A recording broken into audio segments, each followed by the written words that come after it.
अपनी धरती पर अब तक 2 वर्म होल ढूंढे जा चुके हैं। इनमें से एक फ्लोरिडा, कोस्टारिका और बरमूडा के बीच बरमूडा त्रिकोण है, जबकि दूसरे की खोज अभी 30 साल पहले 18 अगस्त 1990 को हुई। जापान, ताइवान तथा गुगुआन के मध्य स्थित ये ट्रायंगल ड्रैगन्स ट्रायंगल के नाम से प्रसिद्ध है। क्या होते हैं ये वर्म होल? वर्म होल इस अखिल विश्व ब्रह्मांड के वो छिद्र हैं जहां पर टाइम और स्पेस की सारी ज्यामितियां एक हो जाती हैं, अर्थात वहां पर टाइम और स्पेस का परस्पर एक दूसरे में रूपांतर संभव है। टाइम और स्पेस की ज्यामितियां एक हो जाने की वजह से इस अखिल विश्व ब्रह्मांड में जितने भी डायमेंशंस हैं वो सब उस बिंदु में तिरोहित हो जाते हैं। इसी वजह से इस बिंदु में प्रचंड आकर्षण शक्ति होती है।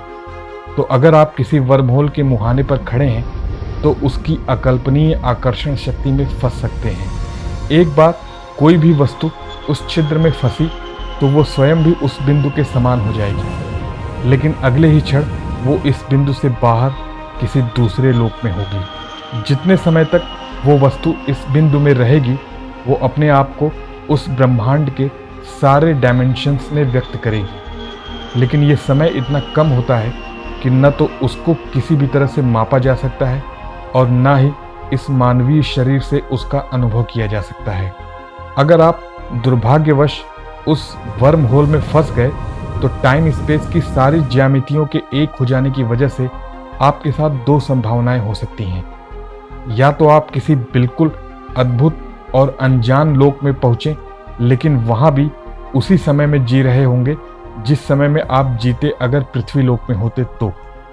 ऐसा भी हो सकता है कि दूसरे लोक में भी आपको अपने आसपास अपने लोगों की आवाजें आ रही हों जो गायब होते वक्त आपके आसपास थे, लेकिन आप उनको देख नहीं पा रहे हों क्योंकि आप उनसे इतर किसी दूसरे लोक में हैं।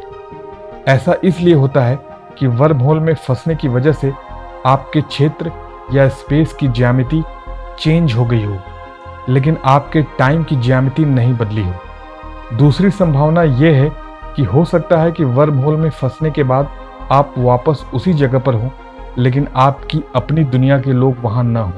हालांकि हो सकता है कि जगह थोड़ी सी बदली सी भी लगे, लेकिन वास्तव में आप होंगे उसी जगह पर, लेकिन आपके अपने समय के संगी साथी वहां नहीं होंगे। ऐसा समय की ज्यामिति परिवर्तित होने से होता है, यानी आपके स्पेस की ज्यामिति तो वही रही लेकिन टाइम की ज्यामिति बदल गई। आप अपने ही लोग अपने ही ग्रह पर हैं, लेकिन किसी और समय में होंगे। हालांकि वर्म होल की परिकल्पना वैज्ञानिकों के लिए अभी भी चुनौतीपूर्ण बनी हुई है, लेकिन ब्रह्मांड के अद्भुत रहस्यों में से एक वर्म होल ने कई अनसुलझी गुत्थियों को सुलझा भी दिया है। पृथ्वी पर स्थित वर्म होल्स के संबंध में वैज्ञानिकों के एक दल का विश्वास है कि इस प्रकार के अनेक छोटे छोटे वर्म होल्स इसके जल या स्थल भाग में स्थित हो सकते हैं, पर किन्हीं कारणों से उनके मुंह बंद रहते हैं और यदा कदा ही खुलते हैं। लेकिन जब खुलते हैं तो इस प्रकार की घटनाएं देखने सुनने को मिलती हैं। ये छिद्र कभी कभी ही क्यों खुलते हैं और अधिकांश समय बंद क्यों रहते हैं, इस संबंध में जानकारी प्राप्त करने के लिए वैज्ञानिक अब पृथ्वी स्थित अपनी प्रयोगशाला में ही छोटे आकार के वर्म होल बनाने का प्रयास कर रहे हैं, ताकि उनकी प्रकृति के बारे में गहराई से अध्ययन किया जा सके। यदि ऐसा हुआ तो फिर लोक लोकांतरों की यात्रा बिना किसी कठिनाई के कर सकना संभव हो सकेगा और व्यक्ति इच्छानुसार किसी भी लोक का सफर किसी भी समय सरलता पूर्वक कर सकेगा। ऐसे अंतरतारकी यात्राओं का आर्ष साहित्य में यहाँ वहाँ वर्णन भी मिलता है।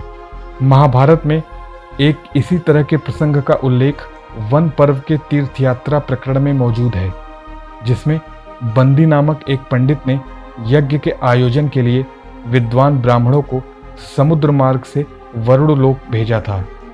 चर्चा यह भी है कि यज्ञ के बाद वे सकुशल पुनः उसी मार्ग से पृथ्वी लोक भी आ गए थे।